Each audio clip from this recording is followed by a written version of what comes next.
mga habits na maaaring makadamage ng iyong kidney. Ang ating kidney ay sadyang mahalaga para sa pagsasala ng mga waste products palabas ng ating katawan. Ito rin ay nagpapanatili ng tamang balanse ng mga fluids at electrolytes.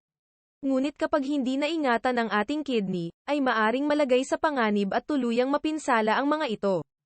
Sa video na ito, ay ating tatalakayin ang mga habits na madalas na hindi pinapansin, ngunit maaaring magresulta sa mga long-term complications sa kalusugan ng ating kidney o bato, kung hindi agad mabigyan ng agarang atensyon.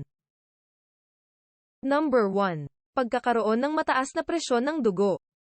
Ang mataas na presyon ng dugo, o mas kilala sa medical term na hypertension, ay nagdudulot ng malaking epekto sa ating mga organs, kabilang na ang kidney o bato.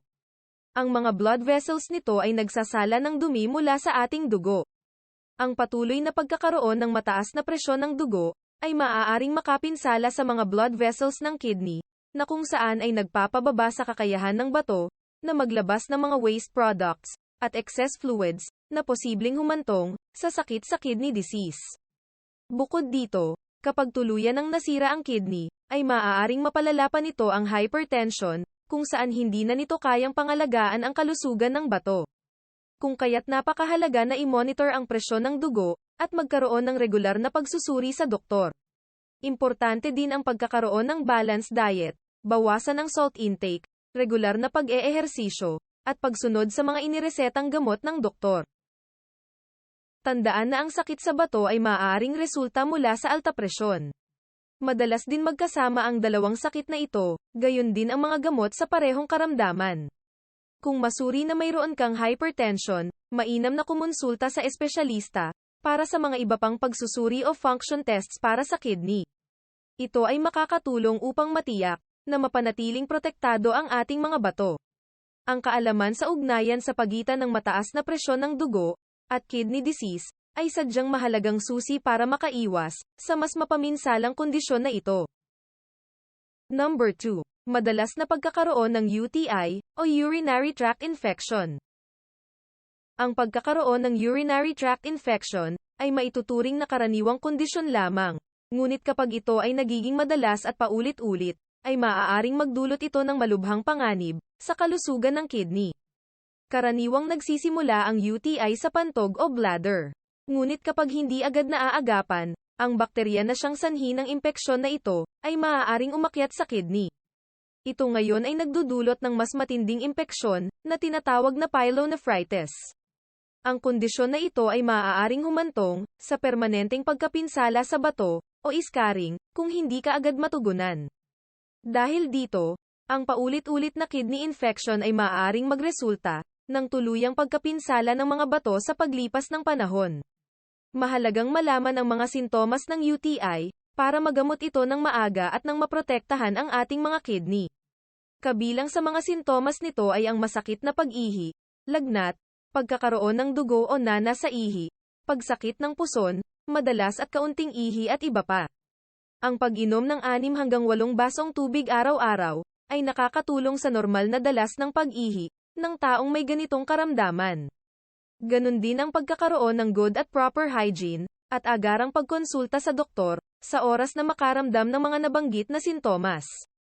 Ilan lamang yan sa mga mahahalagang hakbang upang maiwasan ang ganitong karamdaman at hindi malagay sa panganib ang ating mga kidney.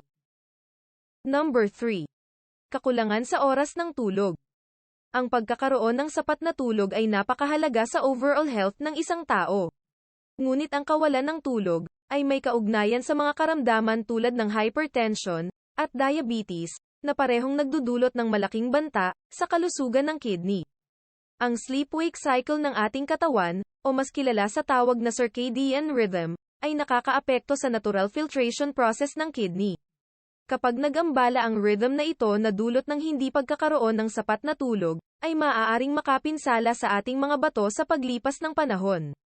Upang mapanatili ang kalusugan ng kidney, ugaliing magkaroon ng 7 hanggang 9 na oras ng tulog bawat gabi, magkaroon ng pare-parehong schedule ng pagtulog, gawing tahimik at kaaya-aya ang kwarto o silid tulugan, para sa mahimbing na tulog, at magpakonsulta sa doktor kung mayroon kang sleep disorders tulad ng sleep apnea, o insomnia.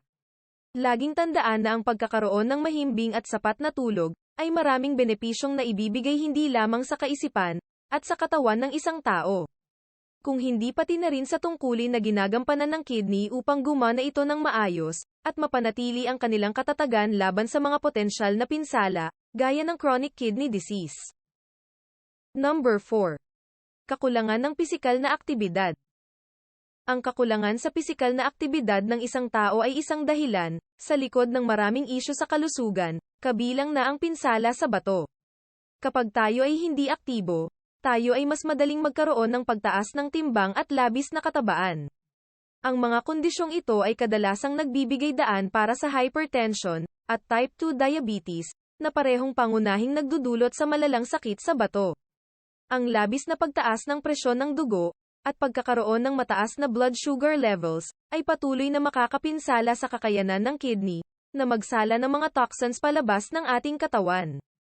Para maprotektahan ang mahahalagang organs na ito, mahalagang isama ang regular na pisikal na aktibidad sa iyong routine. Kahit na ang simpleng pag-eehersisyo, tulad ng 30 minutong paglalakad araw-araw, ay maaaring makatulong sa pag-regulate ng presyon ng dugo, at blood sugar, na tumutulong sa pagkakaroon ng maayos na kalagayan ng ating mga bato. Number 5. Pagkakaroon ng sobrang timbang. Ang pagiging sobra sa timbang ay nagdudulot ng karagdagang stress sa mga organ ng katawan kabilang na ang mga bato o kidney. Ang labis na timbang ng katawan o ang tinatawag na obesity ay nagbibigay ng panganib sa mga kondisyon tulad ng type 2 diabetes at hypertension. Ito ay parehong mga pangunahing sanhi ng malalang sakit sa bato, o mas kilala sa tawag na chronic kidney disease. Kapag ang kidney ay patuloy na nadadamage dulot ng pagtaas ng blood sugar levels, at pagtaas ng presyon ng dugo, ang kanilang filtering system ay naaapektuhan sa paglipas ng panahon. Para maprotektahan natin ang ating kidney, kailangan natin pahalagahan ang ating timbang. Ito ay nangangailangan ng pagkakaroon ng balanced diet, at pagkakaroon ng regular na pisikal na aktibidad sa araw-araw. Mahalaga ang regular na pagsusuri sa kalusugan para mapanatiling malusog ang ating pangangatawan. Number 6. Paninigarilyo. Ang paninigarilyo ay nagdudulot ng masamang epekto sa kalusugan ng tao sa maraming paraan, kabilang na ang pagka-damage ng kidney. Ito ay nagpapaliit sa mga daluyan ng dugo, at nagpapababa ng daloy ng dugo papunta sa ating bato. Maaari itong makapinsala sa kanilang kakayahang mag-filter ng dugo, at mapataas ang panganib ng kanser sa bato. Ang paninigarilyo ay nagpapataas din ng presyon ng dugo, at nakakapinsala sa ating lungs o baga, na maaaring makaapekto sa kidney function. Ang pagtigil sa paninigarilyo ay isa sa mga pinakamahusay na bagay na magagawa mo, para sa iyong kidney at sa pangkalahatang kalusugan mo. Number 7. Pag-inom ng labis na alak. Ang alak ay isang diuretic na nagpapaihi, at nagpapadehydrate sa isang tao lalo na kung ito ay labis na kinukonsumo. Ito ay maaaring maging sanhi ng pagkawala ng tubig at electrolytes ng kidney, na maaaring humantong sa pinsala sa bato at kidney stones. Nakakasagabal din ang alkohol sa kakayahan ng liver, na mag-detoxify ng ating dugo na siyang naglalagay ng higit na strain sa ating kidney. Ang sobrang pag-inom ng alak ay maaari ding magdulot ng high blood pressure, sakit sa atay, at sakit sa puso, na maaaring makapinsala sa mga bato.